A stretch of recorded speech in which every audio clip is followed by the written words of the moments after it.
Na nakapag-aral kahit grade 1 wala po. Wala po sir. Pero marunong po kayo magbasa at magsulat. Marunong po din ako din. Dahil sa marunong magsulat, 1,000.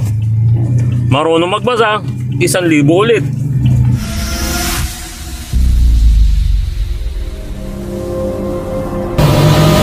Guys, meron akong nakita. Ayan. Subukan natin siyang tawagin. Lapitan natin. Subukan natin.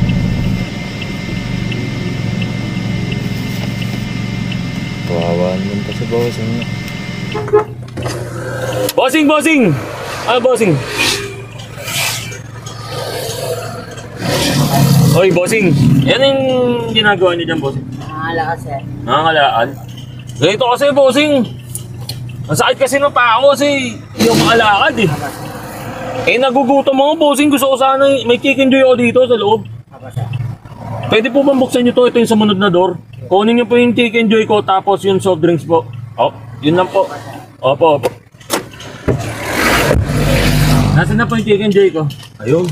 Eh, yung soft drinks po kasi baka tumulo rito. Eh, pasok po kayo doon sa loob. Abot nyo po. Sige, pasok po kayo.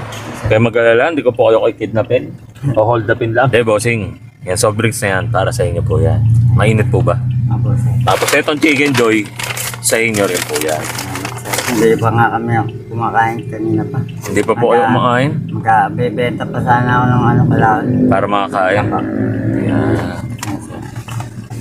Okay po ba? Apo sir. Bukod dyan guys, ibigyan natin si bossing ng pangmalaasan nating flashlight na malupitan.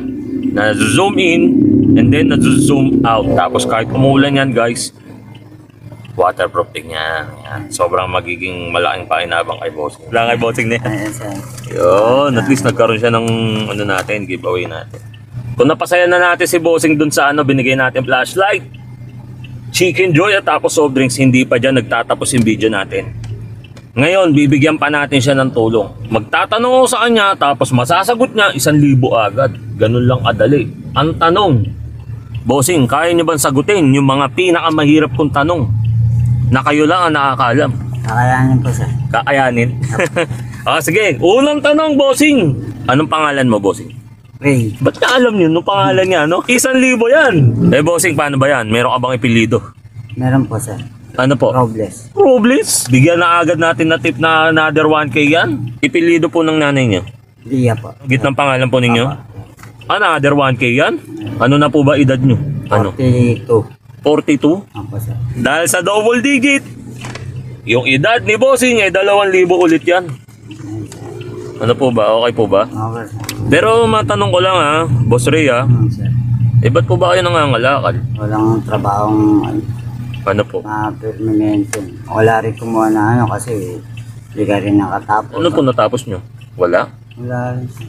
Kahit grade 1 wala po? Kasi nung makay na ako sir na hindi ko na rin na naabutan yung magulang ko yung namatay. Ganun. Kaya di ka na nakapag-aral kahit grade 1 wala po? Wala po sir. Pero marunong po kayo magbasa at magsulat. Marunong po din ako din. Dahil sa marunong magsulat, 1,000. Marunong magbasa, 1,000 ulit. Di ba? Ang dami mong kalakal ah. Mukhang nakarami ka, Boss Ria. Malaki lang po yung sako pero konti. O wala pang laman. Opo. Ibig sabihin, hanggang anong oras niyo po gagawin yan? Hindi hanggang mamaya lang din sir. Pag nakabenta na tapos nakabiling pagkain, pahinga na po. O minsan po sa isang araw, magkano po ba kayo nang nabibenta nyo yan? Minsan naka 200 lang yun, mag-aapon sir. Pero kahit pa paano, pwede ng pangkain, no? May pamilya ka na ba, Boss Ray? Wala po sir. Wala? Siyempre, sa kalagayan mo, magpapamilya ka pa ba, no? Minsan makapulot ka rin ng ano, Ano pa? ng pera. Pulot pa ba kayo minsan? Opo sir, minsan. Magkano yung pinakamalaking napulot nyo po? Na 1.5. O ito, bibigyan kita 2,000 para isipin mo, napulot mo yan, ha? Sir. Boss Ray, ha? Pero at least kahit di ka nag-aral, marunong po kayo magsulat tas magbasa, no? Nagiinom kayo. Madalang po lang po, meron ano, may mga tropa nag-inom. Doon lang. Magan lang po sir. Ngayon kaya, pag binigyan kita 1,000, magiinom ka? May mamaya sir. Ha? Pag Ha? uwi ko, Wala ka namang problema. wala man sir. Doon ako natutuwa, no? Kahit papano, walang problema to si Boss Ray, no? Basta magtrabaho, makumita, makakain, okay na. Kahit pa paano pa, nakakakahit pa naman 3 beses sa araw sir. So ito, bossing. Dagdag mo, 1,000. Kung gusto mo mag-inom, kumain, di ba? Minsan kasi, alam niyo na, may mga iba tayong natutulungan, nagpapasaya sa kanila, alak. Bibili na akong damit sa mga pagkain, sir. Napakatahimik, tas napakabait nito ni ano, no? Boss Ray, no? Opo, sir. Napasaya ba kita dyan, Boss Ray? sir. Di ba, na makakain ka na, may pera ka pa, at least may flashlight ka pa na makatulong sa'yo. Ano masasabi niyo po? Maraming salamat talaga, sir. Buti nga napadaan kayo, sir, at tinawag niyo ako. At least guys, nakapagpasaya tayo ngayon ng isang mahirap at mabuti nating kababayan. O yan guys, out na tayo. Punch mo, Boss Ray, ganun. Dito po, lapit ko.